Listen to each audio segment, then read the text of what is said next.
ഇന്ന് നമുക്ക് വന്നിട്ടുള്ളത് കോട്ടൻ്റെ ഡിസ്ചാർജ് പ്രിൻറ്റിലുള്ള മെറ്റീരിയൽസാണ് 290 കേട്ടോ. അപ്പോൾ ഇതൊക്കെയാണ് ഇതിൻ്റെ ഡിസൈനുകൾ.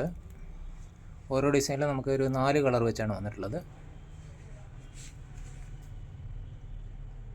ഇതൊക്കെ കോട്ടൻ്റെ ഡിസ്ചാർജ് പ്രിൻ്റാണ് കേട്ടോ. 290 ഇതിൻ്റെ ലെങ്ത് വരുന്നത്.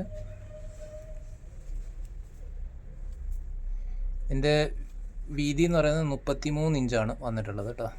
അത് ശ്രദ്ധിക്കണം, 33 ഇഞ്ചാണ് ഇതിൻ്റെ വീതി ഉള്ളത്. തുണിയുടെ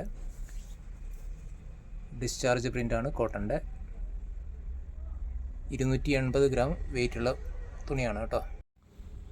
ഇത് നമുക്ക് കോഡ് സെറ്റ്, നൈറ്റി, ടോപ്പുകൾ, ഫ്രോക്ക് നൈറ്റീസൊക്കെ എല്ലാം സ്റ്റിച്ച് ചെയ്യാൻ പറ്റുന്ന നല്ല ഡിസൈൻസാണ്. ഇതിപ്പോൾ ഹെവി ക്വാളിറ്റി 280 ഗ്രാം ഇതിൻ്റെ വെയിറ്റ് വരുന്നുണ്ട്. 290 കട്ടാണ്. ഇത് കോട്ടൻ്റെ ഡിസ്ചാർജ് പ്രിൻ്റാണ് വരുന്നത്. 290. ഇതിൻ്റെ വിഡ്ത്ത് ഞാൻ നേരത്തെ പറഞ്ഞു, ഇത് 33 ഇഞ്ചാണ് ഇതിൻ്റെ വിഡ്ത്ത് ഉള്ളത്. ഇതിൻ്റെ പ്രൈസ് വരുന്നത് 160 രൂപയാണ്, GST ഉൾപ്പെടെയാണ് കേട്ടോ. ഇത് നമ്മുടെ ഹോൾസെയിൽ പ്രൈസാണ്. ഹോൾസെയിൽ എടുക്കുമ്പോൾ മിനിമം 10 പീസാണ് പർച്ചേസ് ചെയ്യേണ്ടത്. ഇനി അടുത്തൊരു വീഡിയോയുമായി നാളെ കാണാം. Okay, by.